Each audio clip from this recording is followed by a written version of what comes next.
రుతురాజ్ గైక్వాడ్ ఒకసారి భారత జట్టులో ఉన్న యువ బుల్లెట్ బ్యాట్స్మెన్గా గుర్తింపు తెచ్చుకున్నాడు. కాని కొన్ని కారణాల వల్ల అతని కెరీర్లో తీవ్ర తొలగింపు వచ్చేసింది. ఇప్పుడు ఆ తప్పిదాలను అధిగమించి తిరిగి ఎదుగుతున్నాడు. తొలగింపు, ఇబ్బందులు 2024లో భారత జట్టులోకి ఎంపిక కాలేకపోవడం ద్వారా అతను గంటలు వెనుక కొట్టుకున్నాడు. 2025లో ఐపీఎల్ సీజన్లో ఎన్నో కారణంగా గాయపడ్డాడు. ఇది అతని ఫామ్ను, ఛాన్స్లను ప్రభావితం చేసింది. ఈ సమయంలో కొన్ని ఆఫర్లను తిరస్కరించినట్టుగా కూడా వార్తలు వచ్చాయి. ఉదాహరణకు కౌంటీ క్రికెట్ భాగస్వామ్యం మొదలైనవి. క్రికెట్ ఫ్యాన్స్లోని కొన్ని వర్గాలు చోకర్ లాగానే విమర్శలు చేశారు. ఇది మానసికంగా అతనిపై ఒత్తిడి పెంచింది.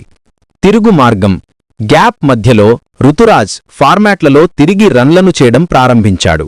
ప్రత్యేకంగా భారత ఏ ప్రత్యర్థి సిరీస్లో 3 ఇన్నింగ్స్లో 201 పరుగులు సాధించి సెలెక్టర్లు దృష్టిని పొందాడు.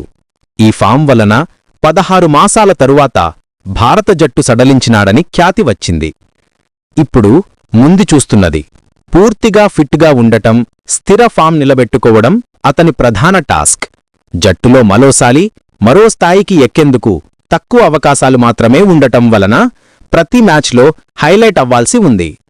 ఫ్యాన్స్ నుండి మరియు మీడియా నుండి వచ్చిన ట్రోలింగ్ను పక్కన పెట్టి ఆట పట్ల కేంద్రీకృతంగా ఉండాల్సి ఉంది. ముగింపు మాట: రుతురాజ్ గైక్వాడ్ కథ ఒక్క ఆటగాడి సంగ్రామం మాత్రమే కాదు. ఇది త్యాగం, పట్టుదల, తిరుగు ప్రయాణం అన్నది తెలిపే కథ.